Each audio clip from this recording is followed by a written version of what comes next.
Welcome to The Explainer. We're going to dive into the physics of something we experience every single moment, but probably don't think about all that much. Sound. We're just surrounded by sound, right? From the quietest whisper all the way up to the roar of traffic.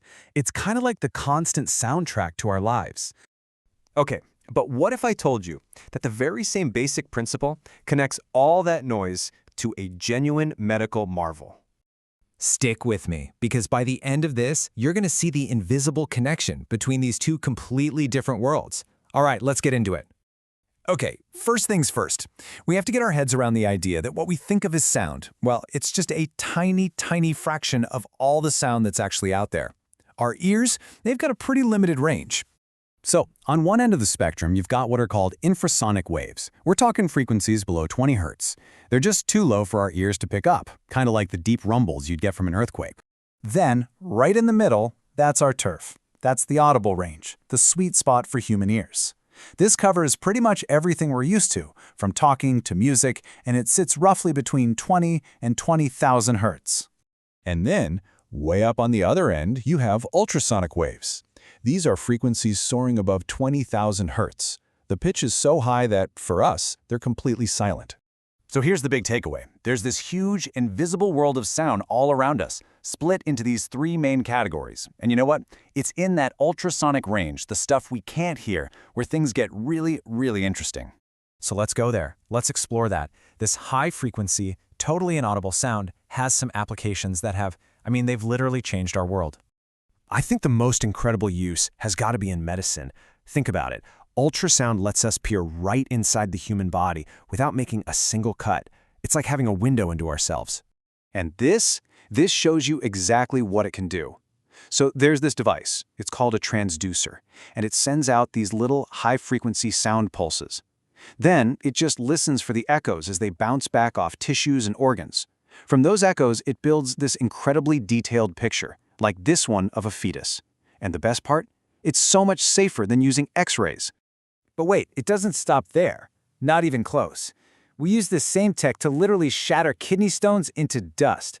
Cameras use it to measure distance in a split second for autofocus. It's even used in super delicate surgical tools. Talk about a versatile piece of technology. Okay, so we've seen what sound can do. Now let's kind of switch gears and break down two of its most fundamental properties, the things that really define how we experience it every day: its speed and its loudness. All right, first up, speed. And here's something that might surprise you a little. The speed of sound isn't some fixed number. Nope, it actually changes based on the temperature of the air it's zipping through. Yeah, we can actually calculate it with a pretty simple formula. The rule of thumb is, for every degree Celsius the temperature goes up, the speed of sound increases by about 0.6 meters per second. So, let's say it's a nice, pleasant 23-degree day. Well, sound is traveling at a pretty brisk 345 meters per second. You've probably heard of the Mach number, right? Well, that's what physicists use to talk about speeds relative to the speed of sound. So when you hear a jet is flying at Mach 1, it just means it's traveling at the exact speed of sound right where it is, for that specific altitude and temperature. Okay, next up, let's talk about loudness.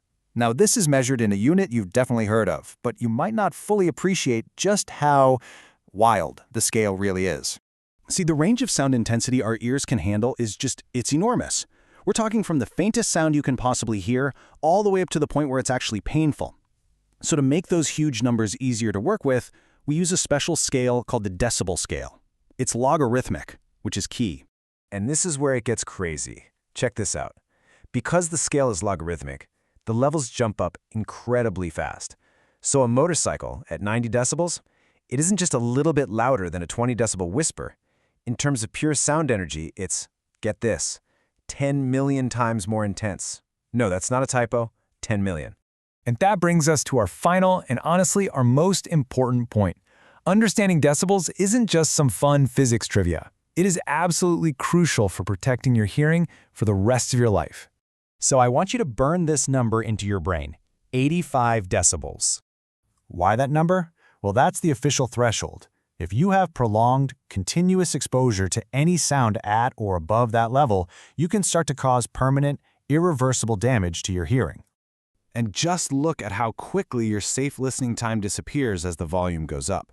At 85 decibels, okay, you've got about 8 hours. But crank it up to 100 decibels, which, by the way, is the level some headphones can easily reach, and your safe listening time plummets to just 15 minutes. After that, the damage can start. So, from silent waves that let us see inside the human body to the everyday noises that could be silently hurting us, the physics of sound is happening all around you, all the time.